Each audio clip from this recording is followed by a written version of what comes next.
Chapter 1. 5 years had passed since the two lawyers last faced each other in a court of law. 5 years. Or a lifetime, depending on which lawyer you asked. Thane Banning was struck by how cavernous the LA courtroom felt with only 4 people present. At the original trial, a crush of spectators had overwhelmed the space. Each morning when the building opened, the mob would scramble forward, fighting their way inside as if it were a lifeboat on the side of a sinking ship. But today, Thane's voice echoed off the marble walls. 5 years ago, the press had laid siege not only to the courtroom and the adjacent hallway, but also to the front steps of the courthouse and down each sidewalk. TV news vans parked bumper to bumper for 5 blocks. It had been dubbed the trial of the year, the decade, and even the century, depending on which cable news pundit was talking. But today there were no members of the press, no microphones, no cameras, no news vans puttering outside. Judge Bennett Williams was conducting today's hearing as surreptitiously as possible.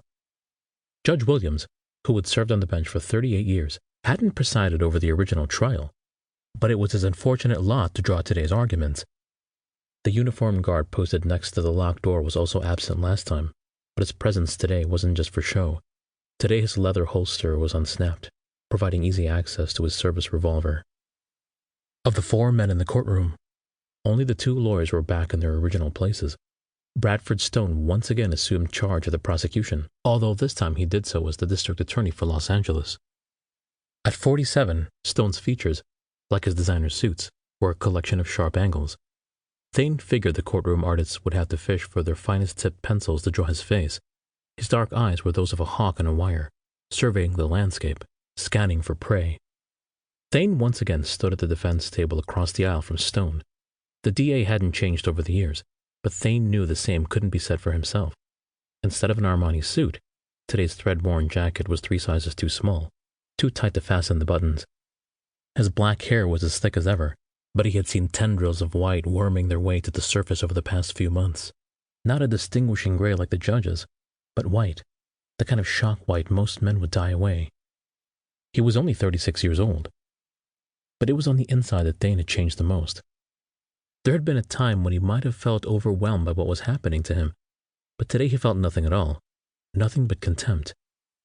"Your Honor," Thane said, "I contend the defense was denied an opportunity to pursue a reasonable line of cross-examination. The fact that the witness and detective knew each other prior to the incident was not disclosed by the prosecution." He spit out the last 2 words as if he'd bitten into something sour.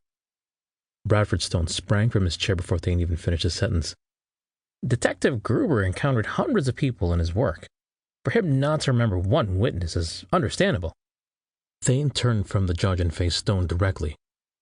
"But it has come to light that you learned of this during the trial and said nothing." "Because it was irrelevant."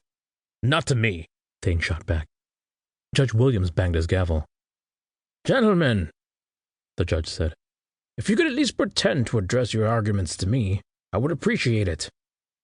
"I apologize, Your Honor," Stone said, "but I vehemently disagree with what the defense believes is important. A 33-year-old woman was knocked unconscious by ether and dragged down a dark alley where the killer stabbed her 17 times as she regained consciousness. Those are the facts. That's what's important." Thane turned once again towards Stone, not to respond, but to fully absorb the prosecutor's words. He held his tongue, though it took tremendous effort. "I understand the gravity of the crime, Mr. Stone," Judge Williams said. Thane wondered if Williams was working solely off the transcript, or if he had also examined the photos from the original trial. It was one thing to read that a young woman's life had been ripped away in such a heinous manner. It was quite another to see the horror printed on her face as she lay sprawled on her back, her right cheek pressed against the pavement at an impossible angle. Yet despite all the blood, what had stunned Thane most was the close-up of her eyes, vacant, glassy, and wide open, as if frantically searching for God. "In addition," Stone continued, "Miss McCoy was not only a public servant, but an important member of the district attorney's office. I had the honor of working with her on many cases prior to becoming DA, and her memory deserves better than to see her killer set free. Requesting that the court throw out the witness's testimony would be tantamount to dismissing the case altogether. It's been 5 years, Your Honor, and the key witness passed away 3 years ago."